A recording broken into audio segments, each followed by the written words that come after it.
اور کہا جائے گا جتنا اس نے ظلم کیا ہے اس کے اوپر، اس کی نیکیاں لے لی جائیں، اس کی نیکیاں لی جا رہی ہیں، اس کی نیکیاں چھینی جائیں گی اور مظلوم کے حوالے کر دی جائیں گی۔ نیکی ختم، ارشاد ہوگا یا رب اس جنتی کی نیکی ختم ہو گئی، لیکن اتنا بڑا ظالم ہے، اتنا بڑا جابر ہے، اتنا لوگوں کو ہراساں اور پریشان کیا ہے، نیکی ختم ہو گئی لیکن اس کا ظلم باقی رہ گیا۔ ہر ظلم کے بدلے میں اس کی نیکی چھین لی گئی لیکن ابھی بھی اس کا ظلم باقی ہے۔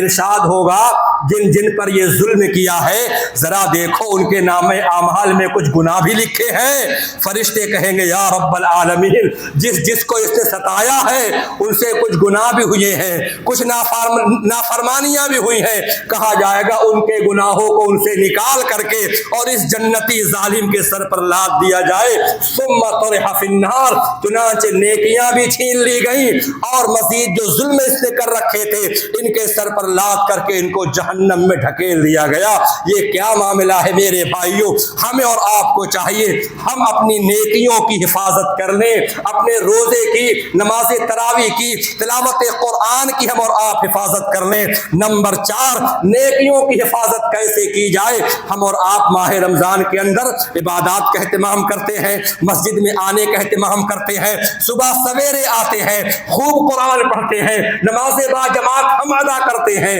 لیکن جیسے ہی ماہ رمضان گزر جاتا ہے یہ مسجدیں ویران ہو جاتی ہیں، مسجدیں مرثیاں خواہ نمازی نہ رہے۔ صبح سے شام سے کبھی آپ نے غور کیا یہ مسجد کے در و دیوار، یہ دروازے، یہ صحن، یہ وضو خانے رو رہے ہیں؟ وہ نمازی جو اللہ کی عبادت کرنے والے تھے، جنہوں نے یہ کہہ رکھا تھا کہ اللہ جو ہوتا ہے صرف ایک مہینے کا وہ اللہ ہے، شوال کا وہ اللہ نہیں ہے، رمضان ہی کا وہ اللہ ہے۔ چنانچہ رہ گئی رسم ادا روح بلالی نہ رہی، فلسفہ رہ گیا تلقین غزالی نہ رہی، واعظ قوم کی پختہ خیالی نہ رہی، مسجد مرثیہ خواہ کی نمازی نہ رہے۔ میرے بھائیو ہمیں اور آپ کو جس اللہ رب العالمین نے حکم دیا عبادت کرنے کا اسی اللہ رب العالمین کا یہ فرمان ہے۔ ہم جس کی عبادت کر رہے تھے رمضان کے لیے جس کے واسطے رکوع سجود کر رہے تھے اسی رب العالمین کا یہ حکم ہے وَاعْبُدْ رَبَّكَ حَتَّى يَأْتِيَكَ الْيَقِينُ، اپنے رب کی عبادت کرو یہاں تک کہ تم کو موت آ جائے۔ جب تک موت نہیں آتی ہے عبادت کا سلسلہ ختم نہیں ہوتا ہے۔ مکے کے اندر ایک عورت تھی، اس کا نام تھا خرقہ۔ خرقہ کا معنی ہوتا ہے پھوہڑ عورت۔ صبح سے شام تک محنت کرتی تھی، مشقت کرتی تھی، سوت وہ کاٹتی تھی، صبح سے شام تک محنت کی اور اس کے بعد شام کے اندر جتنے بھی سوت وہ بنتی تھی ان کے دھاگے کو ایک ایک دھاگے کو نکال کر کے اس کو بکھیر دیا کرتی تھی، توڑ پھوڑ دیا کرتی تھی۔ رب العالمین نے اس کی مثال دے کر کے اپنے بندوں کو سمجھایا ہے اور فرمایا وَلَا تَكُونُوا كَالَّتِي نَقَضَتْ غَزْلَهَا، اور اس کے اوپر اللہ نے فرمایا وَأَوْفُوا بِعَهْدِ اللَّهِ، اے میرے بندو اللہ کے وعدے کو پورا کرو۔ ہم نے کچھ اللہ سے وعدے کیے ہوں گے گناہوں کے نہ کرنے کا، نمازوں کے نہ چھوڑنے کا، ہم نے رب العالمین کے سامنے اپنے ہاتھوں کو اٹھا کر دعائیں کی ہوں گی، التجائیں کی ہوں گی، لہذا اللہ سے ہم نے وعدہ کیا اور کتنی جلدی ہی ہم اللہ کے وعدے کو بھلا بیٹھے، اللہ سے کیے ہوئے وعدے کو ہم نے توڑ دیا۔ رب العالمین نے فرمایا کہ میرے بندو اس عورت کی طریقے سے مت ہو جانا، خرقہ عورت کے طریقے سے مت ہو جانا جو صبح سے شام تک محنت کرتی تھی اور پھر شام کو اپنے تمام محنت کو اپنے ہی ہاتھوں سے ختم کر دیا کرتی تھی۔ تو ہم نے بھی محنت کی ہے، ہم نے بھی شب بیداریاں کی ہیں، ہم نے بھی عبادات کو انجام دیا ہے، تلاوت قرآن کیا ہے، اور اگر ہم نیکی کو ختم کر رہے ہیں، نماز کو چھوڑ رہے ہیں، کوئی مشکل نہیں، کوئی بعید نہیں میرے بھائیوں، ہماری نیکیاں بھی ختم ہو جائیں، ہماری نیکیاں بھی ضائع ہو جائیں، کیونکہ وہ انسان کامیاب و کامرا ہے جو نیکی کے بعد نیکی کرتا رہ جاتا ہے۔ اہل علم نے لکھا ہے اگر بندہ نیکی کرے، نماز کو قائم کرے، روزہ رکھے اور پھر اس کے بعد وہ مزید نیکیاں کرتا ہوا چلا جائے تو یہ دلیل ہے، یہ اشارہ ہے اللہ رب العالمین کا اس کے ساتھ خیر کا معاملہ ہونے والا ہے۔ اور یہ اشارہ اس بات کی جانب ہے ممکن ہے اللہ رب العالمین نے ان کی نیکیوں کو قبول فرما لیا ہے، کیونکہ جب بندے کی نیکی قبول ہو جاتی ہے رب العالمین کے ہاں تو اس کی زندگی میں ایک انقلاب رونما ہو جاتا ہے۔ اگر وہ بے نمازی تھا پکا سچا نمازی بن جاتا ہے، اگر وہ بے ایمان تھا صاحب ایمان بن جاتا ہے، اگر وہ احکام شرعیت کی تعمیل میں کوتاہی کر رہا تھا وہ خوددار ہو جاتا ہے، بیدار ہو جاتا ہے۔ لیکن اگر اعمال کرتا رہا اور عمل کرنا بند کر دیا تو یہ بڑے برے لوگ ہیں۔ ہاں بشر حافظ سے کسی نے کہا تھا کچھ ایسے لوگ ہیں جو صرف اللہ رب العالمین کی عبادت رمضان میں کرتے ہیں اور رمضان گزرنے کے ساتھ ساتھ ان کی عبادتیں بھی ختم ہو جاتی ہیں، تلاوت قرآن بھی ختم ہو جاتا ہے۔ انہوں نے کہا بڑے ہی برے ہیں وہ لوگ، بڑے ہی برے ہیں وہ لوگ جو اللہ رب العالمین کو صرف ایک مہینہ پہچانتے ہیں۔ وہی حال ہمارا ہے، آپ کا ہے، اور آج کے دور کے امت مسلمہ کا ہے کہ ہم نمازوں سے پیچھے ہو گئے، نمازی سے ہم کوتاہی کرنے لگے، نماز سے کوتاہی کرنے لگے، جبکہ اللہ کے نبی صلی اللہ علیہ وسلم نے فرمایا احب العمل الی اللہ ادومها وان قل، بندہ نیکی کرتا ہے، عمل صالح کرتا ہے، اگر اس کی وہ حفاظت کرتا ہے، نیکیوں پر ہمیشگی برتتا ہے، وہ عمل اللہ تبارک و تعالیٰ کو بہت ہی زیادہ پسندیدہ ہے، بہت ہی زیادہ محبوب ہے، اگرچہ وہ عمل کم ہی کر رہا ہے، فرائض کا اہتمام کرتا ہے، سنت مؤکدہ پڑھ رہا ہے، بہت زیادہ عبادت نہیں کر پا رہا ہے، نوافل نہیں پڑھ پا رہا ہے، تلاوت قرآن نہیں کر پا رہا ہے، لیکن جو بھی کر رہا ہے برابر کر رہا ہے، ایسی نیکی اللہ رب العالمین کو بہت ہی زیادہ پسند ہے۔ اور ایک موقع پر اللہ کے نبی صلی اللہ علیہ وسلم نے اپنے ایک صحابی کو پکڑا اور آپ نے فرمایا یا عبد اللہ لا تکن مثل فلان، اے عبد اللہ تم فلاں جیسے مت ہو جانا۔ کیا فلاں جیسے معاملہ تھا؟ بڑا ہی نمازی، تہجد گزار، تلاوت قرآن کا کرنے والا، قیام اللیل کرنے والا، عبادت کا شوق چل رہا تو کچھ بھی نہ چھوڑا، نوافل بھی پڑھا، فرائض بھی ادا کیا، تلاوت قرآن بھی کیا، نیکیاں کرتے کرتے کرتے کرتے تھک کر کے بیٹھ گیا۔ اللہ کے نبی نے کہا کہاں نہ یقوم اللیل فترک قیامہ، خوب قیام اللیل کیا، تہجد گزاری بھی کی، اور چند مہینے کے بعد تھک کر کے بیٹھ گیا۔ اے عبداللہ اس جیسے تم مت ہو جانا جو نیکیاں کرے اور نیکیوں کے کرنے کے بعد وہ تھک کر کے بیٹھ جائیں۔ اللہ اکبر، کامیابی اسی میں ہے، ہم جو بھی عمل کریں، 2 رکعت اگر نفل پڑھ رہے ہیں، اگر ہمیشہ پڑھ رہے ہیں، آخری وقت آخری پہر بیدار ہوتے ہیں، نماز فجر سے پہلے اٹھتے ہیں، 2 ہی رکعت پڑھ رہے ہیں لیکن ہمیشہ پڑھ رہے ہیں، اللہ کا وہ 2 رکعت بہت زیادہ پسند ہے بنسبت اس 8 رکعت کے جس کو 2 مہینہ 1 مہینہ پڑھنے کے بعد چھوڑ دیا جائے۔ اللہ اکبر۔ اللہ کے نبی صلی اللہ علیہ وسلم کے پاس ایک صحابی آئے اور کہتے ہیں کہ یا رسول اللہ آپ یہ بتائیں اسلام کے اندر ایمان لانے کے بعد سب سے اچھا عمل کون سا ہوتا ہے؟ اللہ کے نبی نے فرمایا کہہ دو آمنت باللہ، میں ایمان لے آیا اللہ پر، اس کی ربوبیت پر، اس کی الوہیت پر، اس کی اسماء و صفات پر، ثم استقم، پھر اسی پر جمے رہو، ثابت قدم رہو، یہ چیز تم کو کامیاب اور کامرا بنا دے گی اور یہی چیز تمہاری کامیابی کے لیے کافی ہے۔ لیکن اگر بندہ اس سے ہٹ جاتا ہے، پائے استقامت میں لغزش آ جاتی ہے، تو اللہ تبارک و تعالیٰ بھی ایسے انسان سے اپنی نظر کو پھیر لیتا ہے۔ معاذ بن جبل بیان فرماتے ہیں کہ ایک آدمی اللہ کے نبی کے پاس آیا اور سوال کیا یا رسول اللہ اخبرنی بعمل اذا عملته دخلت الجنت، کوئی ایسا عمل آپ بتا دیں کہ میں کروں تو داخل بہشت ہو جاؤں۔ اللہ کے نبی نے فرمایا لا تشرک باللہ وَإِنْ حُرِّقْتَ أَوْ عُذِّبْتَ، اللہ کے ساتھ تم شرک مت کرنا، اگرچہ تمہیں جلا دیا جائے، تمہیں قتل کر دیا جائے، تمہیں سزائیں دی جائیں، تب بھی ذات خدا کے ساتھ کسی کو شریک مت کرنا۔ ایک اللہ رب العالمین ہے، احد کی پکار لگاتے رہنا، ذات خدا کے ساتھ شرک نہ کرنا، یہ پہلی وہی چیز ہے جو تم کو جنت میں لے جانے والی ہے۔ اس کے بعد کون سا عمل ہے؟ اللہ کے نبی نے فرمایا اطیع والدیک وَإِنْ أَخْرَجَاكَ مِنْ مَالِكَ، اپنے ماں باپ کی اطاعت کرتے رہنا اگرچہ تمہارے ماں باپ تم کو اپنی پراپرٹی سے، اپنی جائیداد سے بے دخل کر دیں، تمہارا حصہ نہ لگائیں، تم کو اپنی تمام پراپرٹی سے بے دخل کر دیں، تب بھی ان کے ساتھ تم اچھا سلوک کرنا، اچھا برتاؤ کرنا۔ او من کل شیء لک، یا تمہاری وہ تمام چیزیں جو تمہاری تھی اس سے بھی تم کو بے دخل کر دے، تب بھی تم والدین کی اطاعت و فرما برداری کرتے رہنا۔ یہ وہ عمل ہے جس کے ذریعے سے تم داخل بہشت ہو جاؤ گے۔ اور کیا عمل؟ اللہ کے نبی رسول کائنات نے فرمایا نماز کو مت چھوڑنا، لا تترک الصلاۃ متعمدا، جان بوجھ کر کے نماز کو مت ترک کرنا۔ یاد رکھو من ترک الصلاۃ متعمدا فقد برئت منہ ذمۃ اللہ، جو جان بوجھ کر کے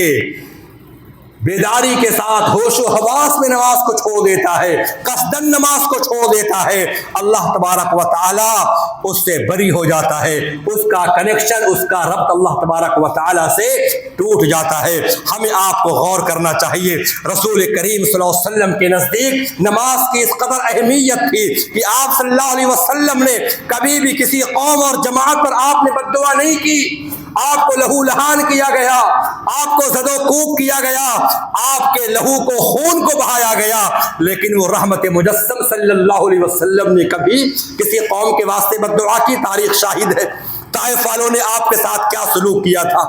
آپ کے اوپر پتھروں کی برسات ہوئی تھی، آپ پر پتھر برسائے گئے تھے، آپ کا خون سر مبارک سے بہا تھا اور آپ کی جوتی مبارک میں آ کر کے خون جم گئے تھے، آپ پہ غشی طاری ہو گئی تھی، آپ بے ہوش ہو گئے تھے۔ رسول کائنات نے فرمایا جب مجھے ہوش آیا تو میں کیا دیکھتا ہوں؟ بادلوں کا ٹکڑا ہے، جبریل امین کی آمد ہے اور کہتے ہیں کہ یا محمد،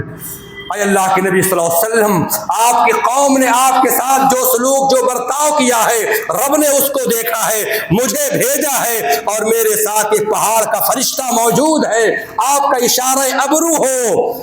یہ طائف والوں، ان کو دو پہاڑوں کے بیچ میں رکھ کر کے پیس دیا جائے گا۔ پہاڑ کے فرشتے نے کہا یا محمد ذالک فیما شئت ان شئت ان اطبق علیہم الاخشبین، اشارہ ابرو ہو، آپ کا اشارہ ہو، طائف والوں کا کام تمام کر دیا جائے۔ وہ رحمت مجسم صلی اللہ علیہ وسلم